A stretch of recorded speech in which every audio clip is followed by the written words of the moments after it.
O governo anunciou redução de impostos para tentar baratear o preço do carro zero. Como é que isso vai funcionar? É o que eu te conto nesse vídeo.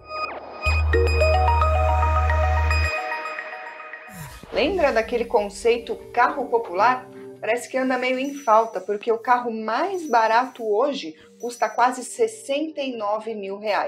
Nada popular para a maioria das pessoas. E justamente para tentar mudar esse cenário, o governo anunciou um pacote de medidas para estimular a indústria do setor e entre essas medidas está justamente o corte de impostos para tentar baixar os preços. O governo então vai mexer no IPI e PIS/COFINS, que são os tributos federais recolhidos sobre os carros, e vai ter um percentual de desconto de acordo com uma série de critérios. Então vamos lá, como é que vai funcionar? Segundo o vice-presidente Geraldo Alckmin, tudo isso só vai valer para carros que custem menos de R$ 120 mil.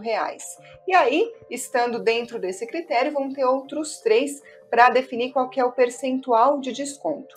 O primeiro critério vai ser o que o ministro chamou de critério social.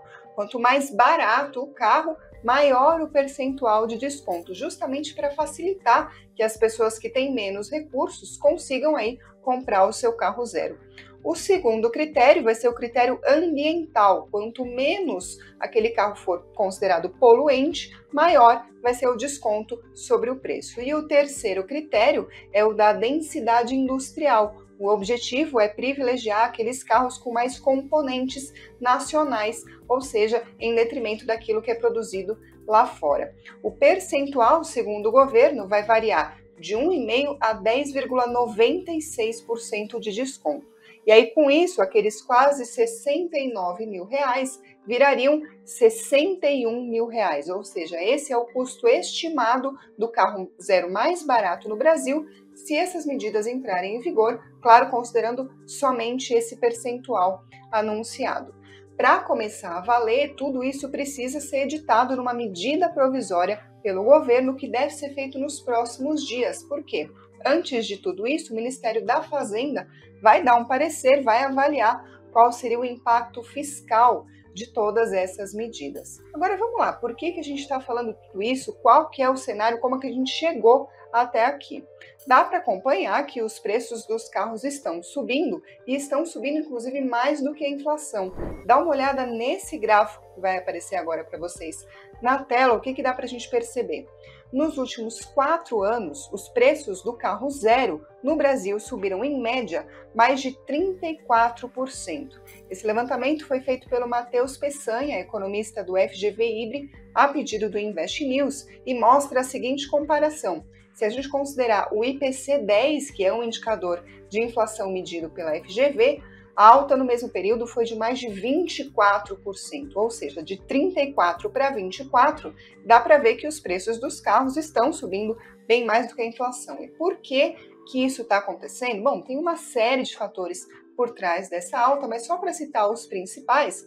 Primeiro, a gente vem de um contexto de um certo desajuste da cadeia de produção por causa da pandemia. Quem não se lembra daquele termo semicondutores, quando uma série de fábricas no mundo todo estavam paralisadas, começou a faltar peça no mercado e aí, portanto, as montadoras não davam conta de seguir ali o ritmo de produção e isso acabou, claro, afetando os preços justamente pela redução da oferta. E além de todos esses reflexos, tem uma própria mudança na estratégia das montadoras que passaram a privilegiar modelos considerados mais rentáveis. Isso não inclui o chamado carro popular, o modelo de entrada, enfim, e sim outros mais sofisticados e, portanto, mais caros.